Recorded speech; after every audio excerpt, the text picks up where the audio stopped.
Okay, so now I have played with kids that haven't had any rough and tumble play. And it's really hard to play with them, partly because they're easily frightened. You know, they'd like to play. I know how to play with kids.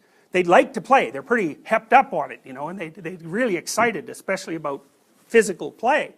But they're awkward, you know, so you play with them, they stick their thumb in your eye, or, you know, or they cry really easily when nothing really happens, and like they just don't have it together. A kid that has done a lot of physical interaction, physical playing, that kid, it's a different sort of kid, because the first thing the kid knows, it's not a rule, the first thing the kid knows is how forceful can he be with you so that it's exciting and interesting and fun, but it's not too much. And that's really an interesting question, eh? Because actually, to really play a good game, like a physical contact game, like wrestling with a kid, is that you want to let that kid come right up to the edge of hurting you.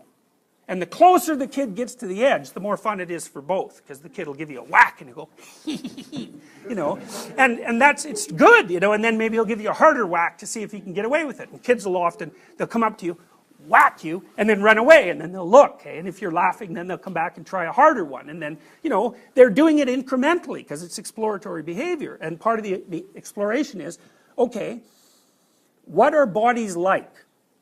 And the answer to that is, well, what can you get away with doing to them? But it's a more sophisticated answer too, which is, what can you get away with doing to them in a way that allows you to continue to explore without fear or punishment and without blowing the whole game to bits? Okay, so how do you figure that out?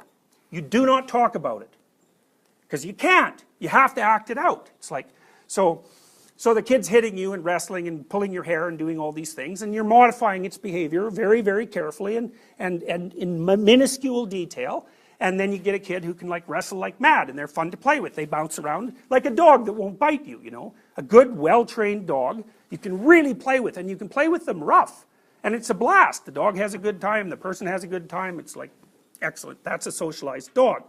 So the other thing that kids learns, which is quite cool, is what hurts them and what doesn't, and how afraid can they be and still have fun. So, you know, when you're wrestling with a kid, you put them, you know, you put them face down, you put your elbow on them, you bend them around, you throw them in the air and catch them, you know, you grab them by the leg and maybe you pull them over, and, you know, and what you're showing the kid is, here's a bunch of things that your body can do, and it's okay that they're being done. That it isn't going to hurt you, and you're not talking about it, you're showing them. And so the kid gets kind of confident about what he or she can withstand physically, and the difference between pain and not pain, and the difference between fear and not fear, and when something's threatening and when it's not. It's very sophisticated. It's very sophisticated behavior. And that's partly why kids love to play. Now, one of the things that's happened, which is, you know, an indication of a deep sickness in our society, is that I used to work at a daycare center, right, when I was about your age, because I really like kids. And they like to play with me because I know how to play with them. And so one of the things I would do with the little kids was I would draw them horrible monsters, right, like big teeth things on. I just sketched them out. They weren't any works of art, you know, but those damn kids, they would line up to get a picture of a monster. Draw me a picture of a monster. Draw me a picture of a monster. It's like, they loved those little pictures of monsters. So that was pretty funny.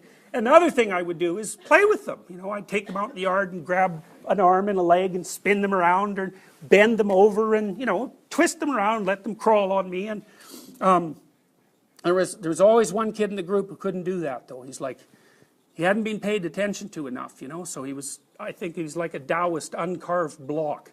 Very vague and ill-defined and clunky, and so kid like that, you know, you'd sit down, it's so sad. You sit down and you're interacting with the kids, and that kid comes along, sort of lumping along, you know, like this, and they plop on your lap, and they're about as sophisticated as like a 6-month-old, you know, and they're quite annoying, you know, which is a horrible thing because they're so desperate for attention, and it's too late often by the time they're 4. It's like, good luck fixing that, man. It's not going to happen. You know, and those kids are just screwed, because what happens to them is they're so lumpy and ill-formed and uncomfortable in their body and socially clueless and inattentive and blind and ignored and resentful that no other kids will play with them. And it's no wonder, because the other kids are way the hell up on the play development trend, and so they're bored stiff by them. It's like playing with a 9-month-old, which kids will do, you know, but that's not peer play. And so those kids just drift off. They stay on the outside of the peer group, and they never get into it. They never get into it. So, very, very ugly. And so now in daycare centers, you can't touch the kids. It's like, what the hell? You know, well, why? Well, because you can't distinguish play from molesting. It's like, who can't distinguish that? You know, and what are you going to do? You're going to deprive the kids of play because of your stupid paranoia. That's the whole process, right? Brilliant. Brilliant. You know, what you're doing is you're teaching children that adults are so dangerous that they can't be trusted to be near you. That's a lovely thing to teach children, especially because they're going to be adults.